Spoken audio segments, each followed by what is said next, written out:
Hey, welcome to Module 3, Lesson 1. This series is all about developing your 3-year family picture, your 1-year plan, your 90-day priorities, and your change list. Those are the 4 worksheets you'll be working through in your family guide. And this is going to be really helping making, again, your vision, your 10-year goal, this much concrete and making it actionable as you focus on what you need to achieve over the next 3 years. And then according to what you set out for these 3 years, what you need to achieve this year. And then when you're looking at this year, what do you need to start doing within the next 90 days? And as you discuss all of these things, first off, if you set this out for yourself individually, it'll make it so much easier to have this conversation with your partner, with your children, because you'll know what's important to you. And you'll be able to communicate that and communicate why it's important to you. And also, I feel like it's easy as you ask the same questions that you've answered to your spouse, to your children. It's going to help you develop a greater understanding of what's important to them, help develop that empathy. And then you can ask yourself, can we make both of these things possible? How do we anchor to our shared family values? How do we anchor to our shared family vision and our 10-year goal together? And then how do we just continue to break this down? And this is what's going to help you get onto, quote unquote, the same page. And I think this is possible in a blended family going through separation, especially if you're about to go through a divorce. Asking these questions will take you from the very short term, very in the present now, in the pain, in the hurt experience. And as you raise your vision, as you raise your head and look farther off, it'll help you, come from your emotional reaction that it's so easy to be in during something like this, and come to your prefrontal cortex and make much more intentional decisions as you think about what would be best for you 10 years from now. What will be best for your family 10 years from now? You're in pain now. Do you continue to be or hold on to that pain 10 years from now? Or you may be experiencing a lot of conflict, a lot of imbalance. Maybe your health is poor. Is that what you want 10 years from now? And if it's not, you start creating this, if you were someone who took care of themselves, someone who, in the game of life, and you think about yourself as someone else that you have responsibility for, how are you going to take responsibility for that for yourself in the future such that you're able to achieve what you want and achieve in such a way that's healthy and is meaningful, purposeful for you? And as you answer these questions, first individually, then as a family, this is what you can look forward to. As you look concretely at what you need to do, a lot of that overwhelm goes away.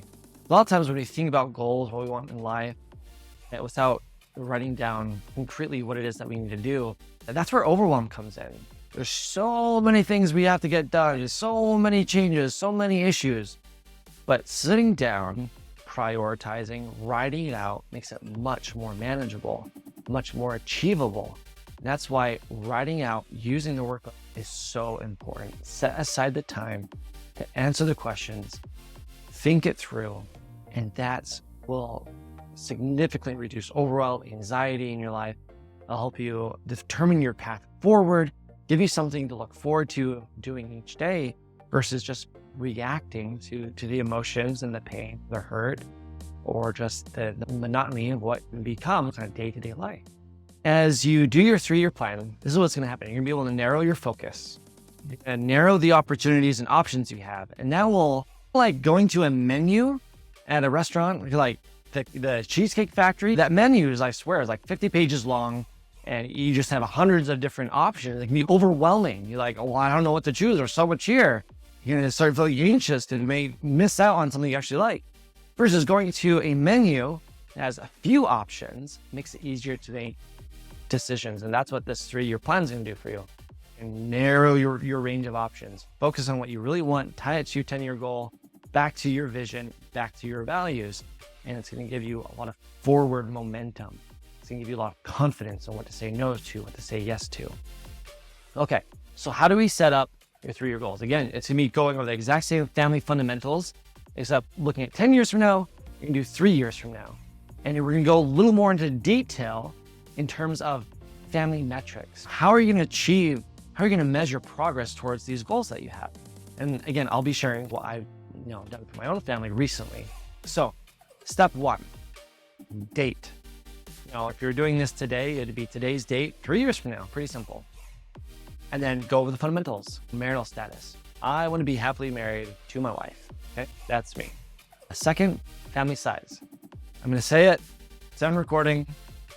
I'm guessing we'll have one more child, a girl, because Melissa keeps on talking about it over and over again. And I think if I can get past this next year or two, I should be ready for another child. That'll bring us up to 10. But no, large family, that's the cross I'm willing to bear. And that's what's meaningful to me. I love my children. And adding more love to my family is, I think 10. Yeah, I can do 10. All right, so that's size. Location. I think 3 years from now, we'll probably still be at our current location. So probably Lehigh, Utah is where I'm currently at. And family income. We want to have over $300,000 in family annual income to help support what we want to do together as a family. Now you want to dive down into your culture. So for example, looking back up at my family vision, I'm keying into 3 values, which is kindness, gratitude, and resiliency. So as I think about, what I want to do in terms of family culture over the next 3 years to support this vision of what I want to do, I've written down my values and what I'm going to want to do to support that. So for traditions, for kindness, again, traditions are kind of like 1-year things throughout the year. What do you do at Thanksgiving? One of the things that I want to do is called heart attacks during February for Valentine's Day. These are just acts of kindness or spotlights of kindness, so that I'm going to focus my attention on seeing kindness in the world and putting kindness out. And so we're going to do heart attacks where, each kid, Melissa and I, we write something kind that we saw one of our children do, and we put it up on their door for 14 days of Valentine's. That's what we do. And then for gratitude, we always do a gratitude tree. So we want to make sure that we do that this year. We moved. I'm not sure what really happened to our gratitude tree. So we want to make sure that we get that ready. And we do that for the month of November. So leaves, things that we're grateful for, we each put it on the tree each day. So that's something I want to make sure we carry over from my house in Arizona to here. It may take some preparations to get that done in case our gratitude tree didn't make the move, which I wouldn't be surprised if it didn't. And then resiliency. One of the things that we want to do is resiliency is all about feeling hard things and knowing that we can do some hard things. And so we've been really getting into family hikes. And I want to be able to see our family continue to do these family hikes, experience the hardship, the pain of doing a hard hike. Sometimes it can be boring because you're not on your screen, not on the iPad or whatever, but it gives a great time to talk together as a family. And I think it can really help us continue to build our resiliency. So I want to see a tradition of family hikes continue, especially like one large hard hike that we do together as a family. For rituals, again, these are things that you do daily or weekly. Over the next 3 years, I've chosen 2 for each value that we have. So for resiliency, I want to make sure that we're continuing to do our highs and lows. We're continuing doing our Sunday game nights. I feel like time together is really the times to unwind, help support each other emotionally. And game nights are a great time for that, to build that into us, that pressure valve for the hardships of the week. Gratitude, I want to focus on making sure we do family prayers. It'd be difficult with 9 children, especially during the school year. We've just moved, so we're still trying to getting into what that rhythm of family prayers looks like, especially with the new work schedule and relatively new company. So that's something I want to focus on. And also bedtime routines. I want to adjust this, because I know personally in the past, sometimes I look at bedtime routines as something that has to get done versus opportunities to come and really make a daily impact with each one of my children to connect. And so I want to approach bedtime routines with a little more gratitude, and also that we can discuss things that they were grateful for that day. And finally, I want to do kind of like a family, weekly family spotlights, where we spotlight acts of kindness that we saw throughout the week, or maybe on Sundays, maybe during family dinner times. I haven't really quite figured out exactly how I want to implement it. That's what the 1-year plan and 90-day priorities is for. But family spotlights, where we spotlight acts of kindness. We haven't really done a good job at that. So that's something I want to do coming up. So again, you want to put your value and then put the tradition or ritual that you want to do to support that, so that you can start really making your values a daily part of your life as a family, so that we are teaching great. Notice that in our family vision statement, we talk a lot about demonstrating and teaching the principles of kindness, gratitude, and resiliency. So we're putting that into our family plans. You could also, even with family income, this is a great thing to talk about, is you may need to make changes to how you make your family income. If you're increasing it, or maybe we can do with a lower income and we can spend more time together as a family. That can be a very real position where you're in currently, especially for many entrepreneurs and business owners, and many of you have very successful businesses. So maybe reducing how much money you're trying to make, or reducing the time at work, could be part of the equation. Maybe, hey, there's opportunities that together as a family kind of support you want to increase that. So maybe it means that you have to look at strategically how you spend your time. Right? Block off the time, make sure you're spending your time where it's really needed. So those are some things to consider. Again, this is just for me, for my family, and you want to write these down, write it in the workbook, and talk about it with your spouse. Do it first for yourself, get your own thoughts down, and ask your spouse, allow them to work through it. And then you want to see, okay, let's talk about it. Let's talk through the differences. And this isn't a competition to see who's right, who's wrong. I always come about it from an additive approach.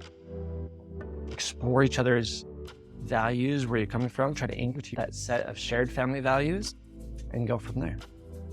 The next part we want to talk about is something we haven't really broached, we haven't really dived deep into, and that is key metrics. As a business owner or a professional, it's really easy to look at key metrics in your business. How many clients do we have? How much money are we making? What does the bottom line look like? Growth, how many locations are we at? There's a lot of very tangible, very observable key metrics that you can have to measure your success as a company. As a family, it's important to identify similar key metrics that you can use to establish a baseline for the health of your family. You can look at these key metrics in two different ways. You can look at internal or an external impact measurement tool, such as like a survey. So you could ask your children, on a scale of 1 to 10, how loved do you feel? Or on a scale of 1 to 10, and you can administer these family surveys on a monthly, quarterly basis, just to keep track of how you're doing. On a scale of 1 to 10, how much gratitude do you feel each week? So that's an external impact measurement tool they can use, is like a family survey. I'll be honest, that's probably not something I would administer at the time, just because it doesn't really feel true to what I'd probably be consistent with. And so you can also do informal check-ins. So instead of administering, but maybe you love the numbers and you're going to crunch them, that's great. You like Excel sheets, and you like hard data to work with, go for it, do what fits your family. Another way you could do it is just like informal check-ins.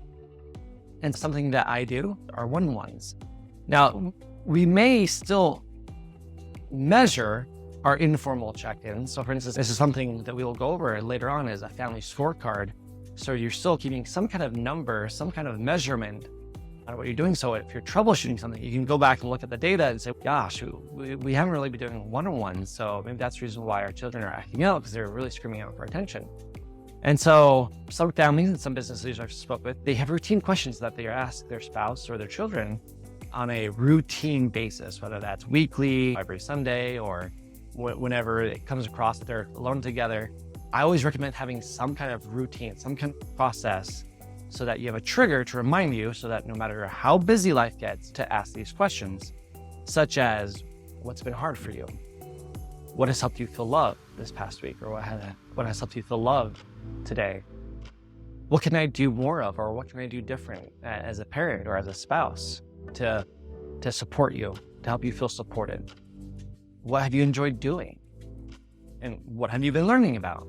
You can focus your questions again on your values, or just what you think is most important in terms of the health of your family. You can also, again, that's all externally focused. You can also focus your measurement on internal.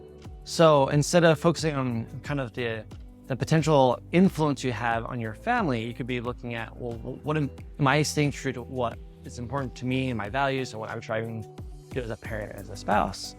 So you'd be asking, am I thinking the way that I want to? Am I viewing the world through the lens of gratitude, of kindness, or of growth, or of faith? So that's something like a weekly journal prompt you could do. Am I feeling the way that I want to, or am I showing up consistently the way that I want to? You can tap into certain emotions more often. Am I doing what I set out to do? And am I getting the results in my life that I set out to achieve? Those are also internal measurement metrics that you can use. So I'd extend the invitation to you, take some time, write out what are some key metrics that you could do to measure your progress on your personal vision, your 10-year plan, 3-year plan. And that way you can start getting an idea of what it is you need to focus your mind on so that you make progress. Another way you could look at is what are the key activities that we need to be doing to make progress. So as you're looking at your fundamentals, what are some of the key activities that need to be occurring to help with your fundamentals? If you want to be happily married, being married and happily married, so it often deals with a lot of communication. So you need to be giving yourself time. So one-on-ones, are you having sex? I read on the internet that the average happily healthy marriage has sex 52 times in a year, 52 to 54. So that's like what averages out to 1 week. Maybe that's a metric you want to look at. Oh, we haven't really had sex in a while. What does that mean for our emotional or physical intimacy? What about your hobbies? Times that you had doing your hobbies or opportunities to learn something new. These are all great activities and key metrics.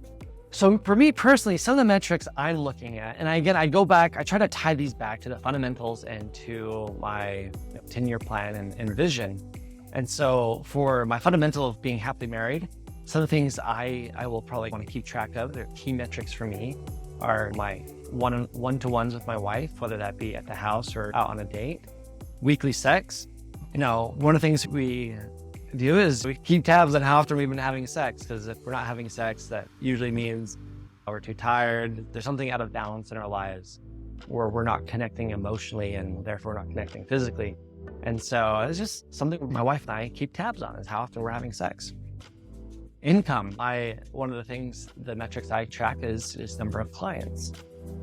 Another thing I try to measure is family sit-down meals. How often are we sitting down together as a family to talk about highs and lows?